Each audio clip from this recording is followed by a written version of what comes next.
दोस्तों, हिंदू शास्त्रों के अनुसार इस ब्रह्मांड में 3 लोक और 14 भुवन बताए गए हैं।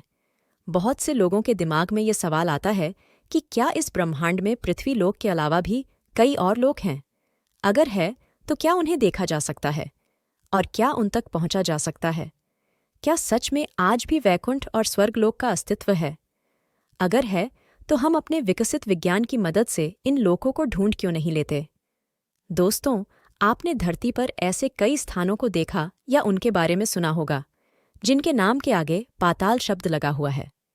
जैसे पातालकोट, पाताल पानी, पाताल द्वार, पाताल भैरवी, पाताल दुर्ग, पाताल भुवनेश्वर आदि। नर्मदा नदी को भी पाताल नदी कहा जाता है। क्या इन सब का संबंध धरती के नीचे पाताल लोक से है, जो 7 अलग अलग लोगों में बटा हुआ है? तो दोस्तों, आज की यह वीडियो आपकी जिज्ञासा को शांत करने और इन सभी प्रश्नों के उत्तर देने के लिए ही है। इस वीडियो से आपको इन सभी सवालों के जवाब मिल जाएंगे, इसलिए वीडियो के अंत तक बनी रहिएगा और चैनल को सब्सक्राइब करके कमेंट में जय श्री नारायण जरूर लिखें हैं कि हम ब्रह्मांड की कई चीज़ों को न देख सकते हैं और न ही सुन सकते हैं। आज का विज्ञान भी यही बात कहता है कि ब्रह्मांड में ऐसे अनगिनत रहस्य हैं जिनका पता हम वैज्ञानिक तरीकों से भी नहीं लगा सकते।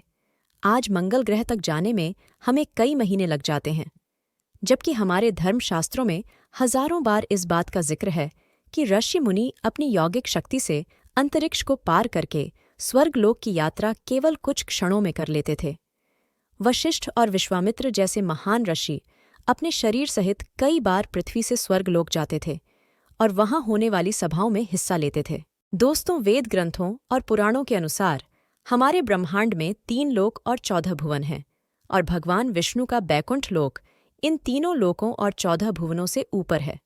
आइए सबसे पहले हम वैकुंठ लोक के बारे में जानते हैं। भगवान विष्णु के लोक वैकुंठ को ब्रह्मांड से बाहर और तीनों लोकों से ऊपर बताया गया है। यह लोक ब्रह्मांड से 3 गुना बड़ा है। वैकुंठ अत्यंत सुंदर स्थान है और यहाँ पर रहने वालों का जीवन भी उतना ही सुंदर है। इस लोक में पहुंचने को ही मोक्ष कहा जाता है, क्योंकि यहाँ पहुंचकर आत्मा को एक दिव्य शरीर प्राप्त होता है और वह जन्म मृत्यु के बंधन से मुक्त हो जाती है। वैकुंठ की देखरेख के लिए भगवान के 96 करोड़ पार्षद तैनात हैं। इस लोक के बीच में भगवान विष्णु व देवी लक्ष्मी कमल के फूल के ऊपर विराजमान हैं। दोस्तों, बैकुंठ की दूरी पृथ्वी से लगभग 4 पदम 10 नील 40 खरब किलोमीटर से भी ज्यादा है। आज हम अंतरिक्ष में सबसे तेज 39,000 किलोमीटर प्रति घंटे की रफ्तार से सफ़र कर सकते हैं। अगर हम इस रफ्तार से भी बैकुंठ लोक की तरफ बढ़े, तो भी हमें इस दूरी को पूरा करने में 12 लाख से ज्यादा सालों का समय लगेगा। यानी आज की तकनीक के हिसाब से तो वैकुंठ लोक तक पहुंचना असंभव है। भगवद गीता के 8वें अध्याय में श्री कृष्ण अर्जुन को कहते हैं, हे अर्जुन, ब्रह्मलोक सहित सभी लोक पुनरावृत्ति हैं, परंतु है कुंती पुत्र, मुझको प्राप्त होकर पुनर्जन्म नहीं होता, क्योंकि मैं कालातीत हूं। इसका अर्थ हुआ वैकुंठ धाम कभी नष्ट नहीं होता। इसके अलावा जितने भी लोक और भुवन हैं, यहाँ तक कि ब्रह्मलोक भी सृष्टि के साथ समाप्त होते हैं और फिर से बनते हैं।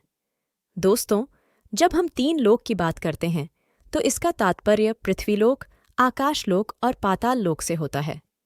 विष्णु पुराण में बताए 14 लोकों में से धरती लोक का स्थान 7वें नंबर पर है।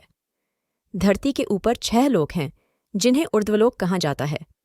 फिर आता है मध्यलोक, इसमें केवल 1 लोक है, जिसको भूलोक यानी धरती लोक कहते हैं। फिर धरती के नीचे 7 लोक हैं, जिसे आधोलोक कहा जाता है। आकाश लोक पृथ्वी के ऊपर है और पाताल लोक पृथ्वी के नीचे। समझने के लिए अगर पृथ्वी को आधार मान लें, तो पृथ्वी के ऊपर आकाश लोक 6 लोकों में बटा हुआ है, जबकि पृथ्वी के नीचे का पाताल लोक भी 7 लोकों में बटा हुआ है। इन सभी को मिलाकर 14 लोक अर्थात 14 भुवन बनते हैं।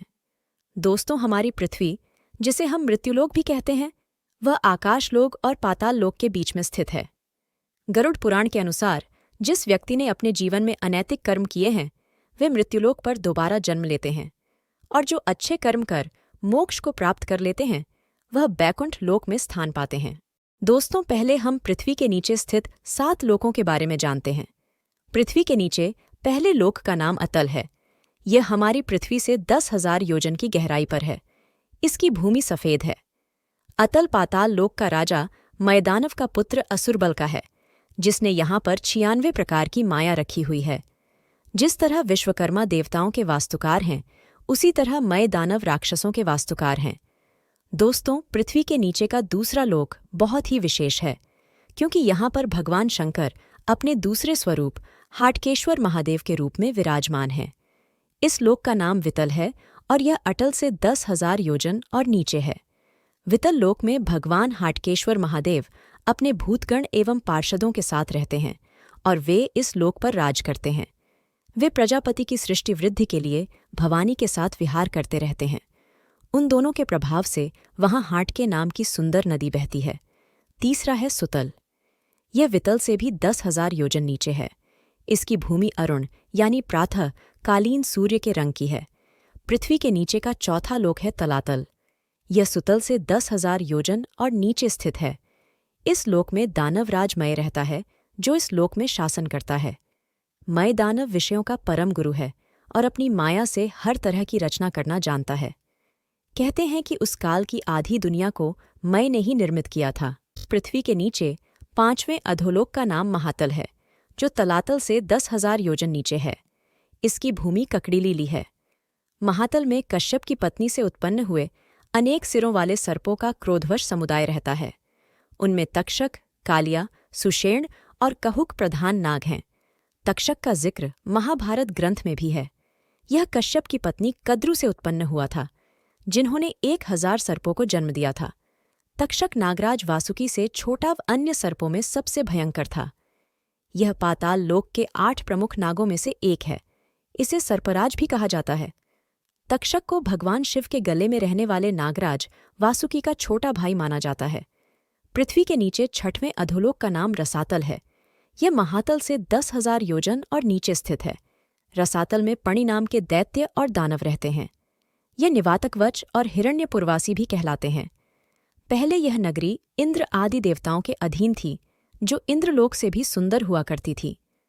बाद में ब्रह्मा जी के आशीर्वाद से निवातकवच राक्षस ज्यादा शक्तिशाली हो गए और उन्होंने यह नगरी इंद्र से जीत ली। बाद में अर्जुन ने इंद्र की सहायता से यहाँ के राक्षसों का विनाश किया। आखिरी अधोलोक पाताल लोक है। यह रसातल से भी 10,000 योजन नीचे है और इसकी भूमि स्वर्ण निर्मित है। यहाँ कुलिक, महाशंड, धनंजय, शंखचूड़, अक्षत्र और देवदत्त जैसे बड़े क्रोधी और बड़े बड़े फनों वाले नाग रहते हैं। इन सब में किसी के 5, 7, किसी के 10, किसी के 100 और किसी के 1000 सिर हैं। उनके फनों के ऊपर की चमकती हुई मनियां अपने प्रकाश से पाताल लोक का सारा अंधकार नष्ट कर देती हैं। इन नागों में वासुकी नाग सबसे प्रधान है। भगवान शिव का परम भक्त होने के कारण वासुकी उनके गले पर विराजमान रहते हैं। वासुकी नाग को समस्त नागवंश के नागों का राजा बताया गया है। शास्त्रों के अनुसार एक समय वासुकी का कैलाश पर्वत के पास ही विशाल राज्य था। अत्यंत विशाल और लंबा शरीर होने के कारण वासुकी नाग ने समुद्र मंथन के समय रस्सी के तौर पर अपना अहम योगदान दिया था। वासुकी नाग के मस्तक पर नागमणि होती है। ऐसा माना जाता है कि सर्वप्रथम शिवलिंग की पूजा का प्रचलन वासुकी नाग के कारण शुरू हुआ था। दोस्तों, यह वीडियो यही समाप्त करते हैं। तो दोस्तों, अगर आपको यह वीडियो पसंद आई तो लाइक करके चैनल को सब्सक्राइब जरूर करना और कमेंट में जय श्री नारायण जरूर लिखना। आपका कीमती समय देने के लिए दिल से शुक्रिया।